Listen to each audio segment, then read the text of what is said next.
Hello everyone, power of mirror டாக்கை பற்றி நம்ம இன்றைக்கி பார்க்கலாம். Power of mirror talk or self டாக்ன்றது புது விஷயம் கிடையாது. நம்ம கற்றுக்கிட்டு வந்து செய்ய வேண்டிய விஷயம் கிடையாது. நம்ம காலகாலமாக நம்மளுக்கு எப்போல்லாம் ஒரு சூழ்நிலையில் மற்றவங்க முன்னாடி போய் ஒரு விஷயத்த பண்ண முடியாமல் இருக்கோ அப்போல்லாம் நம்ம கண்ணாடி முன்னாடி நின்று தான் நம்மளை பார்த்து பேசியிருப்போம். ஏன் நீ இப்படி பண்ணுற, உன்னால் முடியும், நீ ஏன் இப்போ அவங்கக்கிட்ட சொல்லாமல் உள்ளே வந்து உக்காந்துட்டு இருக்க, இப்படிலாம் நம்ம பேசியிருப்போம். ஸோ அது நம்ம அப்பா கிட்ட ஒரு விஷயம் சொல்ல வேண்டிய விஷயமா இருக்கும். அது பயத்தால் நம்ம கண்ணாடி முன்னாடி தான் முதல்ல சொல்லியிருப்போம். அதுக்கப்புறமா தான் அவங்கக்கிட்ட போய் சொல்லியிருப்போம். அம்மா கிட்ட சொல்கிற வேண்டிய விஷயங்களாக இருக்கலாம்.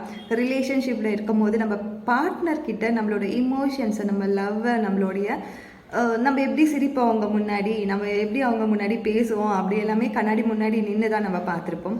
அதே மாதிரி ஒரு இன்டர்வியூக்கு போகிறதுக்கு முன்னாடி கூட கண்ணாடி முன்னாடி நின்று தான் நம்ம ப்ரிப்பேர் பண்ணியிருப்போம். அவங்க இது மாதிரி கேள்வி கேட்டால் நம்ம இப்படி ரெஸ்பான்ஸ் பண்ணணும், நம்மளுடைய பாடி லாங்குவேஜ் இப்படி இருக்கணும், நம்ம போஸ்டர் இப்படி இருக்கணும், இப்படிலாம் நம்ம ப்ரிப்பேர் பண்ணியிருப்போம் நம்மளையே. ஸோ இந்த செல்ஃப் லவ் ஒரு செல்ஃப் டாக் ஆர் மிரர் டாக்ன்றது புது விஷயமே கிடையாது.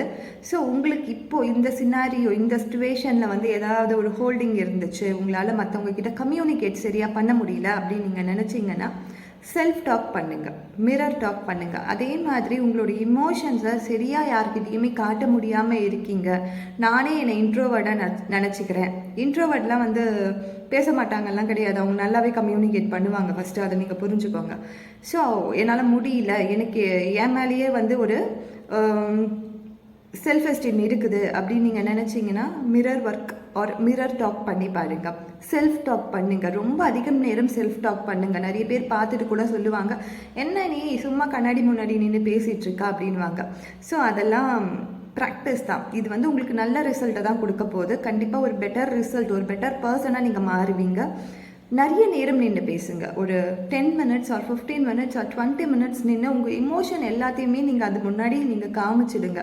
நீங்கள் கோவப்பட்டீங்கன்னா உங்கள் வாயிலேருந்து என்ன வார்த்தை வரும், நீங்கள் சந்தோஷமாக இருக்கும்பொழுது என்ன வார்த்தை வரும், நீங்கள் மற்ற ஃப்ரெண்ட்ஸ் கூட இருக்கும்போது நீங்கள் எப்படி கம்யூனிகேட் பண்ணுவீங்க, உங்களோட ஹோல்டிங் என்னவா இருக்குது, உங்களுடைய தோல்விகளை பற்றி பேசுங்க, உங்களோட சந்தோஷத்தை பற்றி பேசுங்க. எல்லா இமோஷன்ஸ் பற்றியும் தினைக்கும் பேசிக்கிட்டே இருங்க. இப்படி பேசிக்கிட்டே இருக்கும் பொழுது ஒரு பெட்டரான பர்சனாக நீங்கள் ஒரு குக்கூன்லேருந்து ஒரு பட்டர்ஃப்ளை உருவாகிற மாதிரி ஒரு பெட்டரான பர்சனாக உருவாகிறதுக்கு நிறைய சான்சஸ் இருக்குது. உங்களோட ஹோல்டிங், உங்களை எது ஹோல்ட் பண்ணி வச்சிட்ருக்கோ அதிலேருந்து வெளியில் வர்றதுக்கு நிறைய பாசிபிலிட்டிஸ் இருக்குது.